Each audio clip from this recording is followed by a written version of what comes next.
Well, I believe we are getting better. Now we're going to take this leadership training forward by looking at leadership dynamics. And we'll be talking about vision and strategy. We know that vision is a big picture of the future that you want to achieve. But we want to also add that strategy is what brings this vision into reality. So, for you to be able to succeed as a visionary leader, you must be strategic. You must be able to put actionable steps in place that will lead to the success of your vision. It is not enough to communicate the vision, but you also need to set strategies. Also, I want us to understand that vision requires 3C before you bring it to the level of strategy.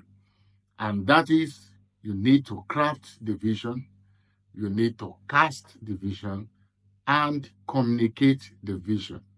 And in the process of communicating the vision, you need to strategize to ensure that this vision experience progress. So, follow me back into the class as we expand this further and discuss leadership dynamics, vision, and strategy. Well, now let's talk about leadership dynamics with major focus on vision and strategy. Now, these two things are very important for every person that is striving, um, that has a leadership drive towards success. The first is vision. Now, we've talked about vision a lot, but we should still emphasize on it, especially as we're trying to relate it to strategy. A leader's vision is the foundation of effective ministry. So, effectiveness in any task requires vision. So, if you are a leader that is working towards driving a change, then it is important that you work with a vision. Okay, you must. So, what is vision? We've said a vision is a picture, a bigger picture of the future. We will still define it again, but we're just trying to build a foundation here. Now, strategy on the other side, the strategy is what translates vision into actionable steps. So we're saying it's not enough for a person to have vision, okay, without a strategy. So even if you have a very fantastic, a very big vision of what you want to become or what you want your organization to become, without a strategy, that vision will just remain dormant. Yeah, so we have quite a lot of people who communicate vision, talk about vision. So sometimes when we are talking about, oh, the way the first stage in working towards your vision is to to cast the vision. Okay, write the vision, cast the vision, communicate the vision. So many people are at that level of communicating the vision. Okay, but it's not enough to communicate a vision without showing a strategy of how you intend to achieve that vision. So that is where many people um, are are struggling with the aspect of strategizing, strategically bringing the vision into reality. So it involves a lot of strategy. So as a leader, if you are aiming for success and you want to become big in whatever you are doing, you must be first, you must be vision driven. But apart from that, you must also be strategic in your approach towards what you are doing. So a minister of the gospel must be vision driven and must also be strategic towards ministry. Okay, so we know, yes, that this is a spiritual assignment, and it's our responsibility that is given. It's a responsibility given by God. But you see, God Himself has given you a vision on what you need to do and how you need to do it. But you need strategy to execute this vision. Most time, God is not going to just come and start writing strategies for you. So these are mental things. Okay, these are mental exercise, mental exercises that you engage in to drive your vision towards success. So as a leader, you need to understand that strategy is key. Okay. Now, what's vision? Vision is a clear and compelling picture of the future that inspires action and guides decision making. It provides direction, motivates progress, and aligns effort towards a common purpose. So, for your vision, when you are crafting your vision, you craft, you cast, you communicate. Don't forget those three C. Okay, you. So the three C is, what do you do about your vision? Number one is your craft. You must write your vision down. Okay, Habakkuk chapter 2 says, write the vision, make it plain. Make it plain, craft it and cast it. All right, so the vision casting is when you begin to introduce that vision to people and you begin to talk about it. Okay, you begin to bring in that. It's not necessarily just communicating, but at that point you are casting, right? And then communicating it means that you must use every tool and everything, every approach, available to you, every technology to make sure that your team member understand that vision and work with it. That is communicating it. So for your vision, it must provide a direction, it must motivate progress, and it must also align efforts towards a common purpose. So people that are your team members must see that you have common purpose. That is not a self-centered activity or whatever it is that you want to do, but that there's a common purpose and that there's progress in this. And people, and when you talk about progress, motivates progress. Please don't forget that when you bring up a team, you are you are you have a church, you have a team in a church. You must do everything you can to ensure that your people also you work towards their group, their progress in life. Okay, so it's not just about your personal progress alone. Their progress is vital. Okay, so it's very important. So it must be a common one. It motivates progress of the vision of the people involved, and so many. We have very big organizations today that we have people that started at the base, the people who worked hard towards building the organization also made progress in their personal lives. All right. So that's the vision. Okay. Then strategy. Strategy. Um, well, let's still talk about compelling vision before we move to strategy.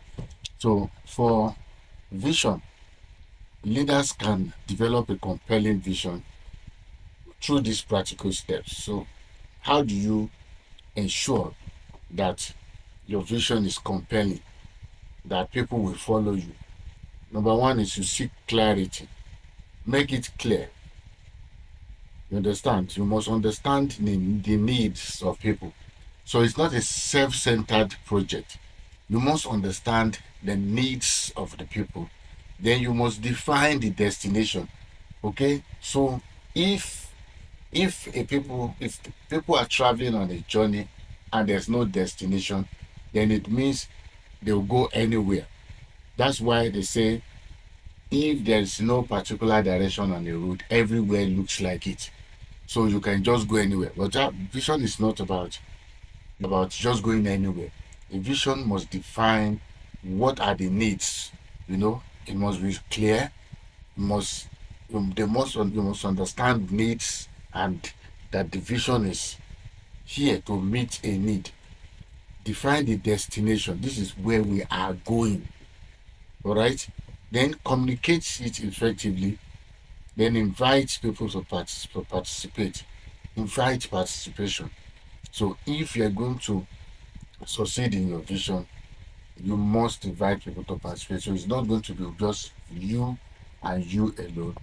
And then stay flexible. This is very important. It's very important. You must stay flexible in your approach. Okay, staying flexible means that you're not rigid. You are not. It's not my own idea, my own thinking. It has to be the way I see it. No, people should be able to see. I mean, to be able to work with you, and of course, um, you know, move towards purpose. So seek clarity. In seeking clarity, of course, you want to reflect. You want to spend time in prayer. You want to consult with people. You want to consult with trusted advisors. You want to design your purpose. You want people who can design your purpose and goals to work with you. Then we have said in understanding need, you must engage with people around your community, your team, to find out what are their challenges, aspirations, strengths, so that you can align that vision with the insights that you get from the needs or the challenges that have been communicated. All right. So we have said that you define your destination. So that means you should clearly articulate where you want to lead this organization. Where are we going? What's the final bus stop? So you must use specific measurable goals. You understand? So you should use SMART goal. So SMART, SMART. So we should use that. You should use the SMART framework in communicating your vision. So it should be specific. It should be measurable. Okay. It should be achievable. Okay. It should be realistic, and then it should be time bound. Okay. So all these things are very important when you are looking at um, uh, defining destination. So communicate, share your vision consistently with passion. Use stories, use analogies, use real life examples, inspire people. Use things that people can relate with and then inspire them. Invite participation. We've said that you should invite people, empower others to contribute to um, working with you, but you need to align with their own roles and talents, their own personal vision, so that you can foster what is called sense of ownership, okay, and a shared purpose. So whoever is working with you should also have a sense of ownership. I'm part of this, okay, I'm part of this system. All right. Then you should stay flexible, remain open, refining the vision and circumstances. All right. Well, as we have heard, that it is not enough to craft the vision, to cast the vision, and to communicate the vision. We need to also strategize. And so, as we go into explaining strategy, I need to prepare our minds as leaders, especially church leaders, to pay attention to this particular session because this is where many of our leaders have shortcomings. Good. So let's move on. Strategy. So, talking about strategy, we said a strategy is a structured plan of action that is designed. That is a structured plan of action designed to achieve specific long-term goals by aligning resources, efforts, and decision effectively. So your strategy bridges the gap between the vision and the implementation. It ensures that progress is sustainable, okay, and that vision is purpose driven. So strategy is more or less like putting things in perspective for the purpose of achieving the vision. You must be able to bring, all that you want to do into a proper um, alignment. That's, you must strategize. You must you must look at where you are going. You must look at how you intend to get there. You must look at who you need. You must talk about the timing. You must talk about the resources. You must talk about, so in strategy, you bring all these things together to be able to achieve your goal. Okay, so there's what is called strategic planning. So strategy involves planning. Okay, so and if you are going to plan successfully, then you must have at the back of your mind that you are ready to achieve this goal. That this vision you are setting is what you want to achieve.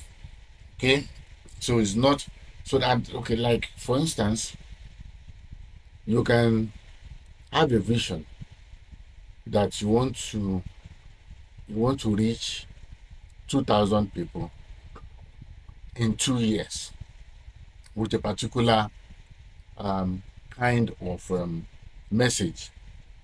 So let's say in your ministry, but you need to be intentional about how you intend to achieve this.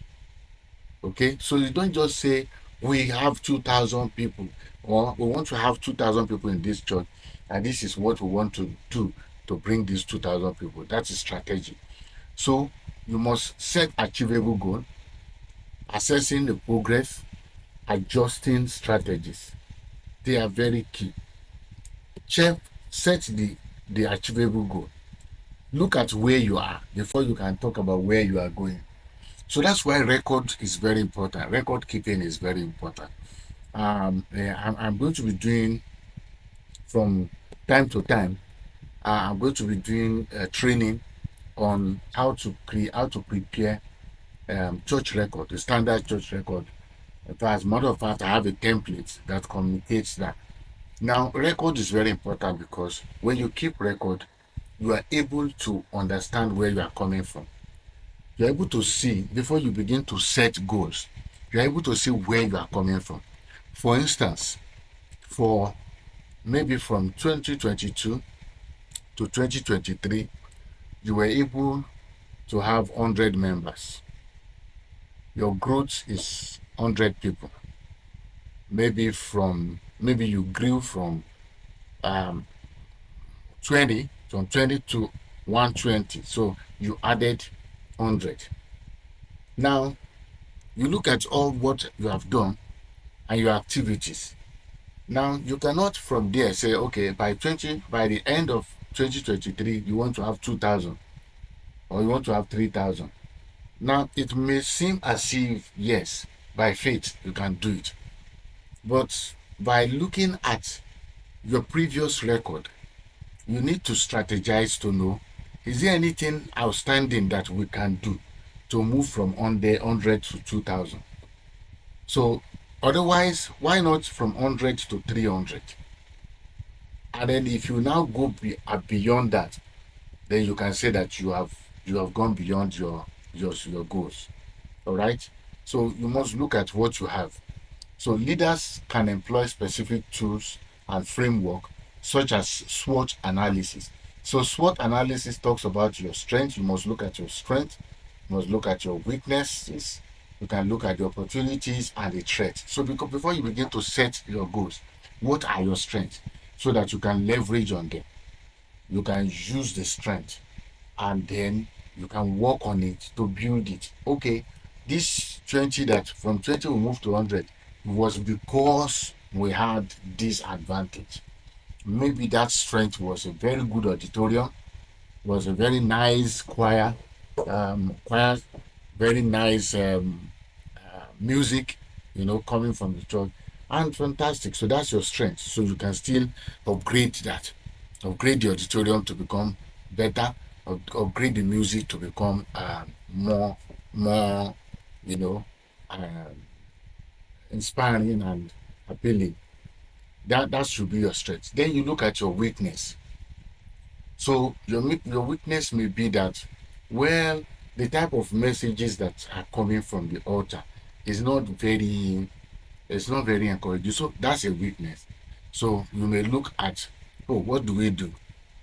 Look at people that can preach, add them to what you have, prepare outlines, talk about how these messages should be passed across.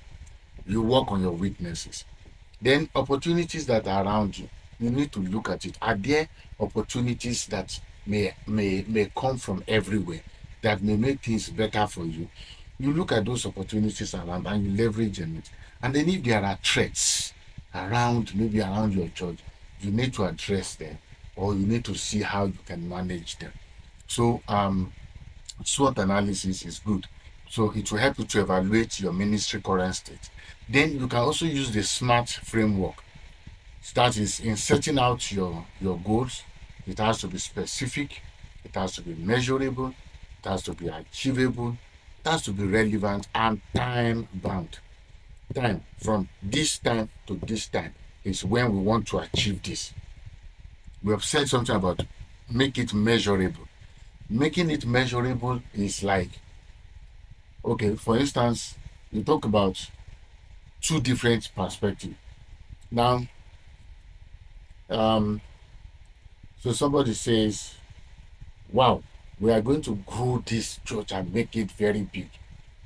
And we're going to have plenty people coming. So plenty people is not measurable. It's plenty. But what if we have 300 additional or 200 additional to the 120 we have? That means you are making it measurable. And it has to be very specific. And it has to be reasonable, that is achievable, then relevant. So for setting clear goals and the balanced scorecard to align activities with the organization. So when you have a vision, it's very important that you think of planning strategically to achieve the vision and bring it to reality. All right. So we're going to stop here and we'll come back again. I just need to re-emphasize at this point that every strategic leader must adopt framework. We have quite a lot of frameworks that are used in strategic planning. We have highlighted two in this training, and I need you to start with these two, and then you can also develop further into other framework. The SWOT analysis is very, very important when you are setting out your goals and your strategy. The SWOT analysis talks about the strength, the weakness, the opportunity, and the threats. And we need to understand that. So, what are your strengths? What are your weaknesses? What are the opportunities around you? And what are the threats? Then you also need to adopt the SMART framework, which is the specific, measurable, achievable, realistic, and time bound. Okay, so I'm just trying to re-emphasize this, so that we can pay attention to these things. They look like terminologies, but these are actually the things that help people in making progress. And I also need to say it helped me, because there are quite a lot of projects that I've been able to see practical progress because I brought these frameworks into use. Okay, I have attended quite a lot of advanced business training, leadership trainings. I've seen where these frameworks have been used, and we have been guided to make use of this framework for the success of our businesses, our projects, our ministry, and so on. So please pay attention to these frameworks and use them. Okay, use them for your progress.